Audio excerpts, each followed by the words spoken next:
Welcome to Basic English by Sharat Sapkal. Friends, this is lecture number 45 and here we are discussing past perfect tense structure.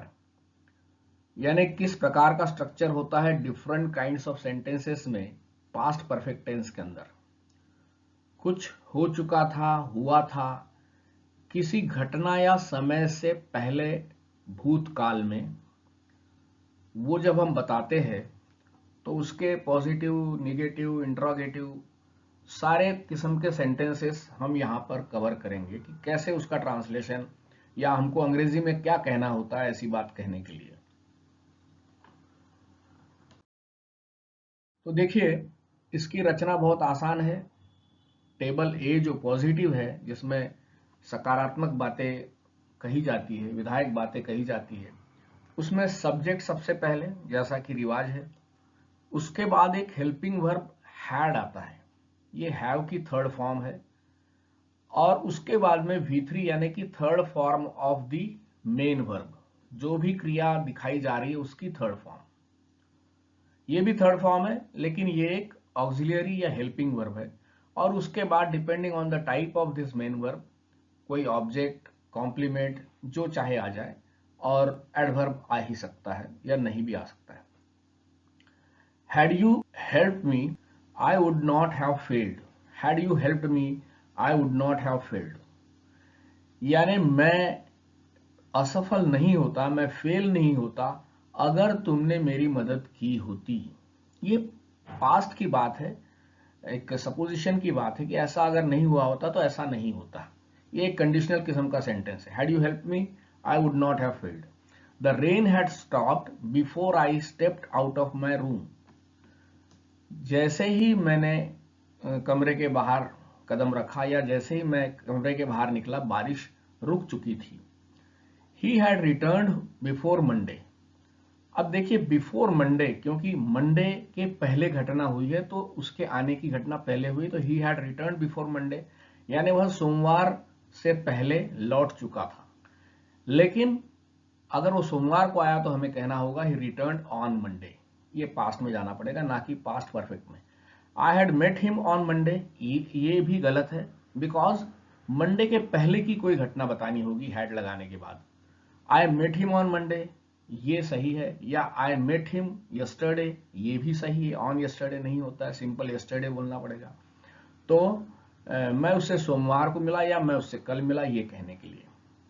She sat down when she had संग the song, मतलब when she had संग the song she sat down, वह बैठ गई उसने जब गाना गा लिया, या वह गाना गा चुकने के बाद बैठ गई।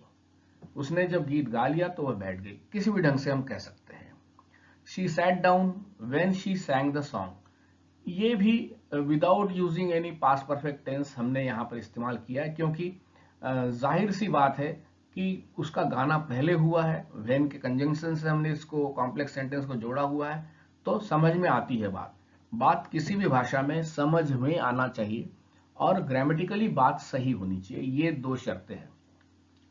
सिर्फ आपको और सुनने वाले को समझ में आ रहा है और आप कुछ भी अंड-बंड अंग्रेजी में बोल रहे हैं, तो ये कोई सही अप्रोच नहीं है। कुछ लोग कहते हैं कि भाई अगले को समझ में आ गया, दैट्स ऑल, लेकिन ये कोई साइंटिफिक बात नहीं है।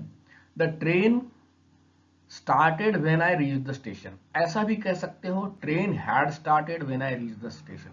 दोनों बातों से इसी बात का बोध होता है कि जब मैं स्टेशन पहुंचा ट्रेन निकल चुकी थी या चल चुकी। After she had finished her housework she turned on the TV, या she had finished her housework before she turned on the TV, या she turned on the TV after she had finished her housework. अब यह है कि भाई किसी भी ढंग से इस सेंटेंस को कहा जा सकता है, लेकिन इसके माने सिर्फ इतने ही है कि उसने अपना घरेलू काम, हाउसवर्क यानी घरेलू काम खत्म करने के बाद टीवी चालू किया। The sheep fled in great haste for the wolf had entered the field. The sheep यानी भेड़े, भेड़ों का प्लूरल शीप्स नहीं होता है। द शीप जनरली भेड़े इकट्ठा ही रहती है, इसलिए ये प्लूरल है। The sheep fled in great haste, great haste यानी बहुत तेजी से, हड़बड़ी में। For the wolf had entered the field, wolf यानी भेड़िया, तो भेड़े तेजी से भाग गई क्योंकि भेड़िया खेत में घुस आया था। ये बात समझ में आ रही कि पहले हुई, हैड एंटर्ड। तो आप यहां पर वेन भी लगा सकते थे, the sheep fled in great haste when the wolf entered the field, ऐसा भी कह सकते थे। दोनों का अर्थ एक ही होता। अब इसके बाद में इसी का पॉजिटिव, क्या ऐसा हुआ था, क्या ऐसा बोला गया था, इस प्रकार के। Had he done his homework, क्या उसने अपना होमवर्क कर लिया था। हैड यू ईटन राइस, क्या तुमने चावल खा लिए थे। Had you taken lunch before she came, यानी उसके आने से पहले क्या तुमने खाना खा लिया था। Had he put off the hearing, क्या कोई जज के बारे में हो रहा है, क्या उसने सुनवाई टाल दी थी। हैड द जज भी बोल सकते हो आप, had he put off the hearing, hearing यानी सुनवाई।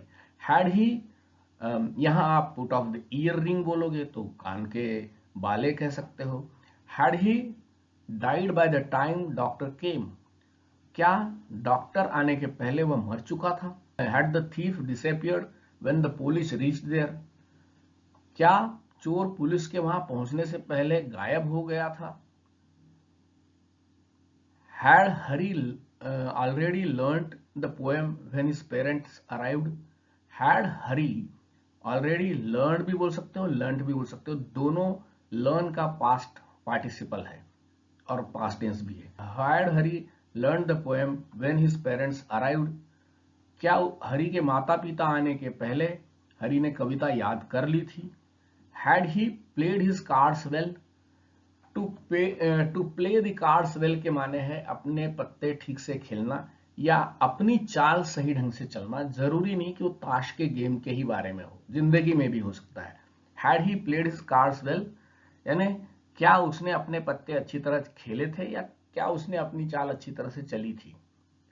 Had he lived in Nagpur for 10 years at the time of his marriage, ये वही पास परफेक्ट कंटिन्यूस जैसा होता है उसी का इस्तेमाल, उसका इस्तेमाल करने की बजाय हमने यहाँ पर पास्ट परफेक्ट टेंस से ही वो चीज व्यक्त की है कि किसी समय तक कोई काम किसी अरसे से होता आ रहा था।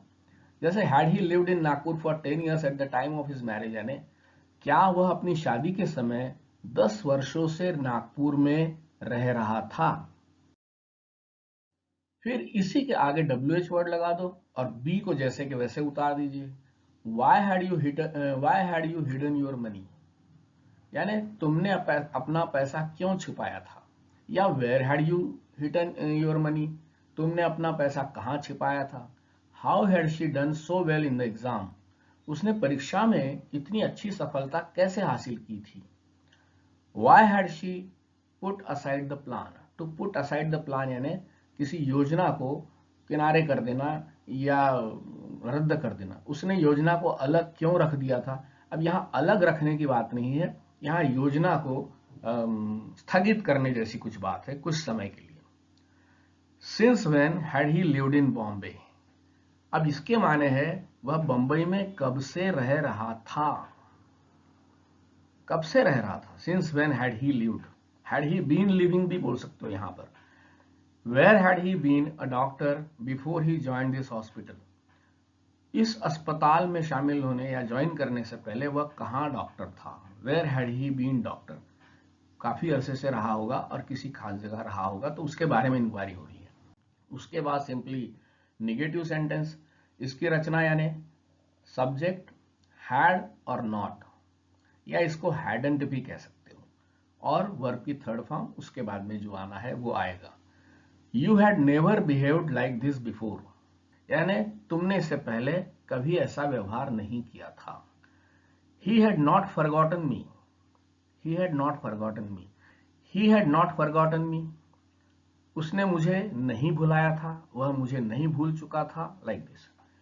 Radha had not finished cooking when the visitors arrived, यानी जब विजिटर्स आए तब राधा खाना नहीं बना चुकी थी या खाना बनाना समाप्त नहीं कर चुकी थी। When he came to me I had not posted the letter, यानी जब वो मेरे पास आया मैं पत्र को पोस्ट नहीं कर चुका था।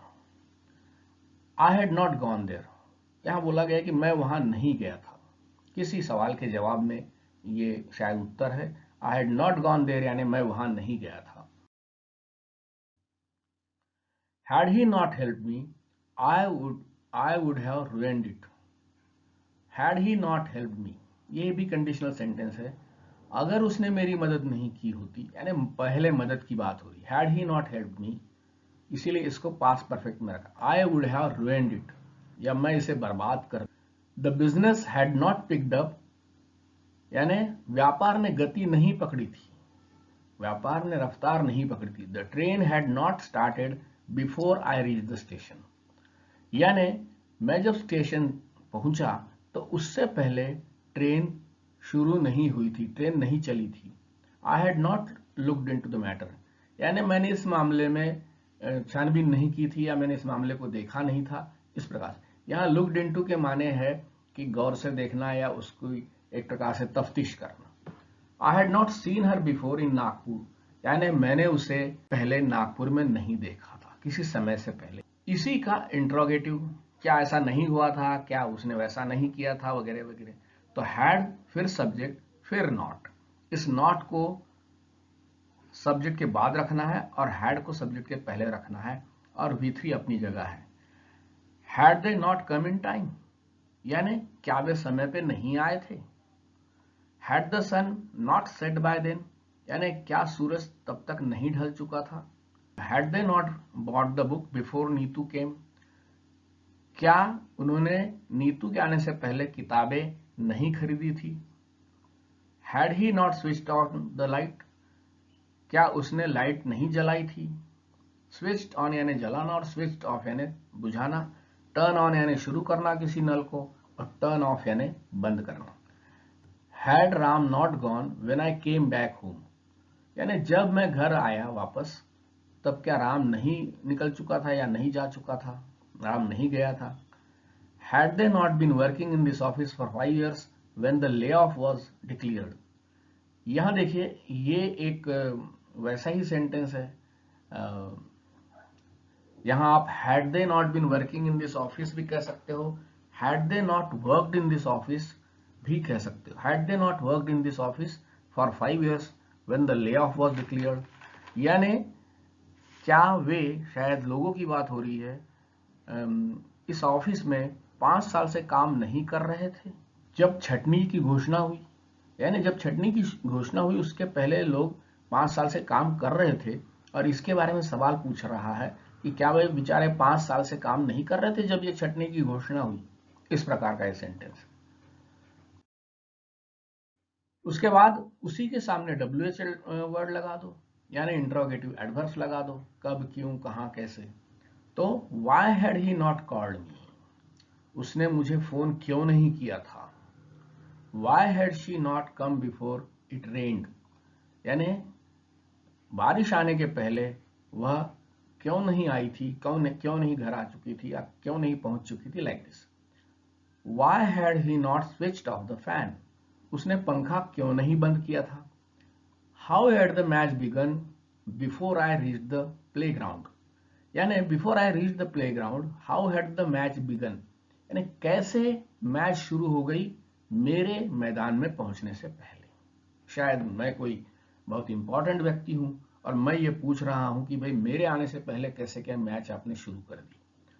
उसके बाद कुछ ऐसे सेंटेंसेस होते हैं जिसमें कब, क्यों, कहां ऐसे क्वेश्चन नहीं आते हैं, लेकिन किसने कोई काम किया और क्या कोई काम किया गया, इस प्रकार से, यानी सब्जेक्ट और ऑब्जेक्ट की इंक्वायरी होती है इसके अंदर।